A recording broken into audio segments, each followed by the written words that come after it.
My next guests are conservatives. We're not supposed to use that when talking about public education, but hey, it's conservatives who are finally promoting reform. So let's hear now from Colin Hanna. He heads a group called Let Freedom Ring. And Janine Turner joins us from Texas. Does she look familiar? She's an actress who was on the TV series Northern Exposure, and now she's formed a group called Constituting America. So, Constituting America, you want the kids, Janine, to learn, I mean, I worry that they're not teaching the kids basic math. You want them to learn more? You want them to read the Constitution. Why? I do. I want them to read the Constitution and understand the Constitution because they're the future of our country. And if they don't understand, you know, that we're living and breathing it every day, then they won't understand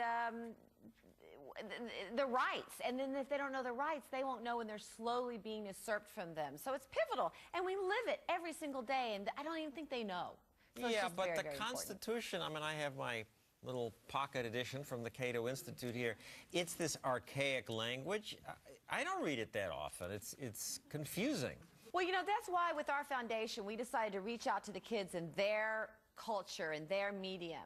Well, let's take a couple specifics of what you want the kids to study.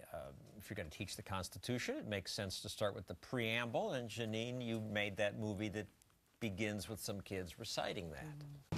We, the people of the United States, in order to form a more perfect union, establish justice, and ensure domestic tranquility, provide for the common defense, promote the general welfare, and secure the blessings of liberty for ourselves and our posterity, do ordain and establish this Constitution for the United States of America. All right, so let's break that down. Janine, some of it's very clear. We, the people, establish justice, ensure domestic tranquility, provide for the common defense, but then promote the general welfare. What's that mean? It says promote the general welfare, and I think that's very important. It doesn't say we're going to provide the general welfare. It says we're going to promote the general welfare. And this is just, you know, when we break down what's happening in our government today and how big it's getting, I think that they set up our government, that the government would be in a box so we could stay out of people's lives, because that is when the human spirit could just thrive and grow and come alive. Let's skip ahead to a part of the Constitution I particularly like. The powers not delegated to the United States by the Constitution, nor prohibited to it, to the states, are reserved to the states, respectively, or to the people. Colin, what do the students understand that to mean? The idea was that the federal government is to be limited to certain enumerated powers. What a concept! Well, but you know what, John? This is the beautiful thing. It's a concept that is finding new currency in the 21st century. People are rediscovering the concept of limited government all over again, and that's why we're so excited at WeReadTheConstitution.com about these national out loud reading parties that we're promoting. There are over 120 of them scheduled around the country now. That's for this weekend. We'll get to that in a second. But you know, the schools, there are all kinds of people who say schools should teach other things beside reading and writing. People want Bible in school taught as literature. People want the lyrics and the history of the Star-Spangled Banner taught. They want intelligent design taught in schools, healthier eating habits, character education, relationship skills. Who has time for the Constitution? Why wouldn't you start with the Constitution and then decide whether or not you could add those other subjects? Janine? Well, Colin's true. That's true, Colin.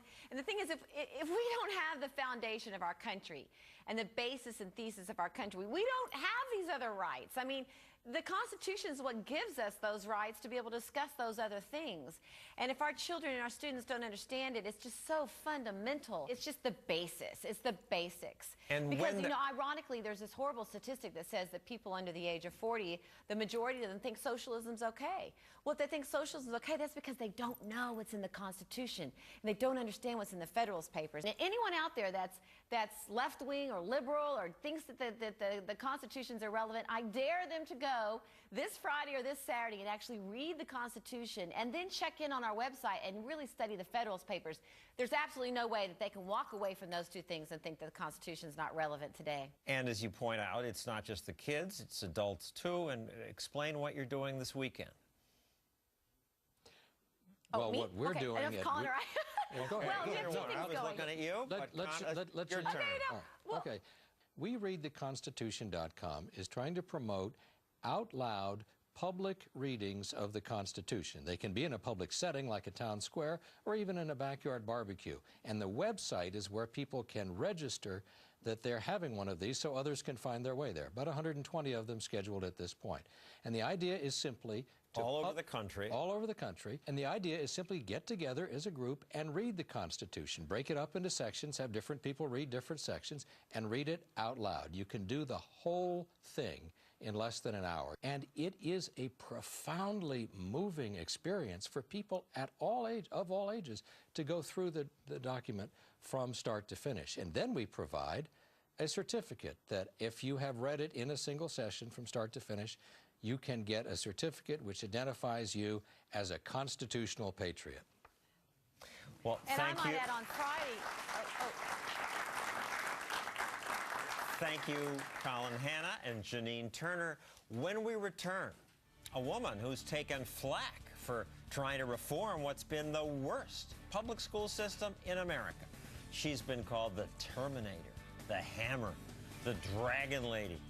And I think now she's about to be fired. We'll meet her when we return.